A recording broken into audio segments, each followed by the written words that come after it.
Environmental chemistry is the branch of chemistry that deals with the study of chemicals and pollutants in the environment.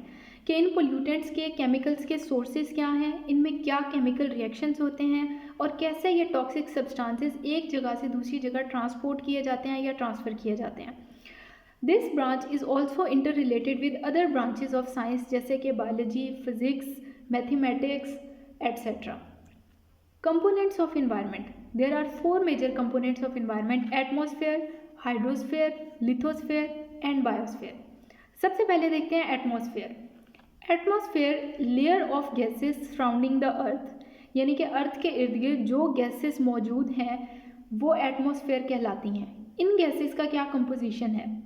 Nitrogen 78%, oxygen 21%, carbon dioxide 0.03%, argon 0.9%.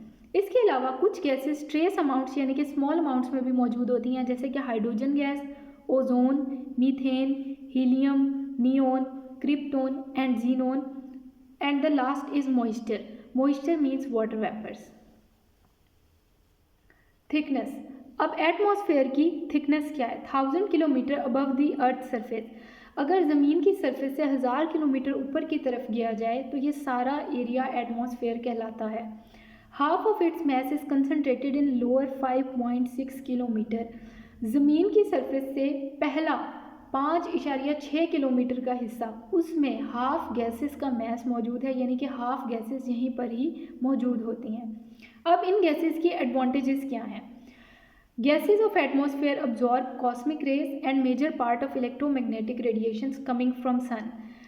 ये gases cosmic rays को और electromagnetic radiations को absorb करती हैं, जिसके नतीजे में ये लाइफ को प्रोटेक्ट करती हैं. These are also essential for sustaining life, यानी कि ऑक्सीजन ब्रीदिंग में इस्तेमाल होती है, कार्बन डाइऑक्साइड फोटोसिंथेसिस में, नाइट्रोजन फिक्सिंग बैक्टीरिया इस्तेमाल करते हैं, और वाटर वेपर्स जो है वो एटमॉस्फेयर के अंदर ह्यूमिडिटी को बरकरार रखते हैं. And the last is heat balance. Heat balance यानी कि ये गैसेस अर्थ के टेम्परेचर को मेंटेन करने के लिए भी एक अहम किरदार अदा करती हैं. Next is hydrosphere. Hydrosphere include all water bodies of earth. Oceans 97% of water supply को इंडिकेट करते हैं, यानी कि ज़मीन में जितना पानी मौजूद है वो 97% समंदरों की फॉर्म में मौजूद है.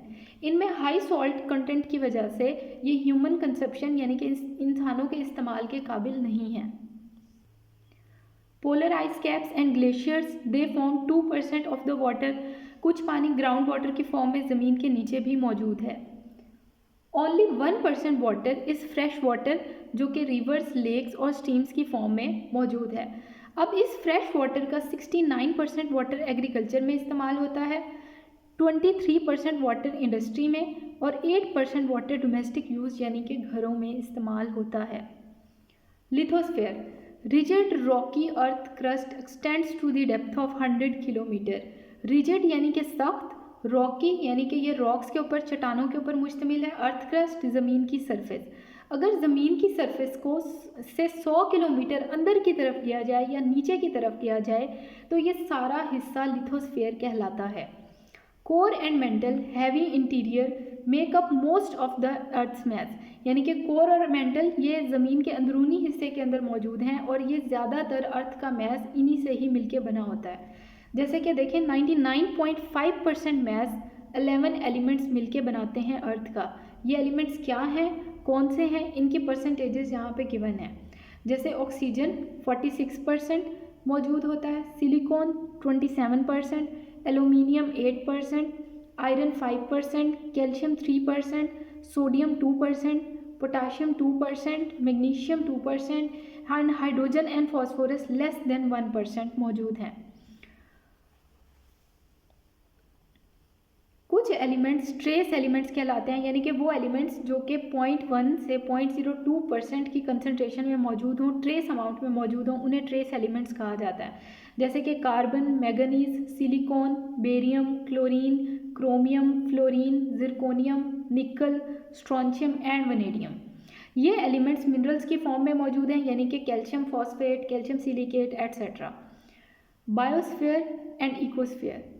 Reason of earth capable of supporting life, ज़मीन का वो हिस्सा जहाँ पर जानदार जिंदा रह सकें उसको बायोस्फीयर कहा जाता है, जैसे कि lower atmosphere, ocean, river, lakes and soils. Soil sediments, soil sediments actively interchange materials with all types of living organism, यानी कि जितने लिविंग ऑर्गेनिज्म हैं वो सॉइल सेडिमेंट्स के ज़रिए एक दूसरे के साथ मटेरियल्स को इंटरचेंज करते हैं, एक्सचेंज करते हैं। Ecosystem, smaller unit of biosphere, biosphere के एक छोटे हिस्से को इकोसिस्टम कहते हैं। Consist of community of organisms and there interaction with environment, ecosystem में ऑर्गेनिजम्स कैसे एक दूसरे के साथ इंटरेक्ट करते हैं और कैसे वो इन्वायरमेंट के साथ इंटरेक्ट करते हैं, ये स्टडी किया जाता है। Animals, plants and micro organisms they lie in definite zone, ये एनिमल्स, प्लांट्स और माइक्रो ऑर्गेनिज्म कुछ खास हिस्सों में रहते हैं। ये डिपेंड करता है वहाँ के फिजिकल फैक्टर्स के ऊपर, फिजिकल कंडीशंस के ऊपर, जैसे कि वहाँ की सॉइल कैसे है, water, temperature, humidity etcetera. So this is the introduction of environmental chemistry, a brief introduction. Thanks for watching and like, share and comment and subscribe for more videos.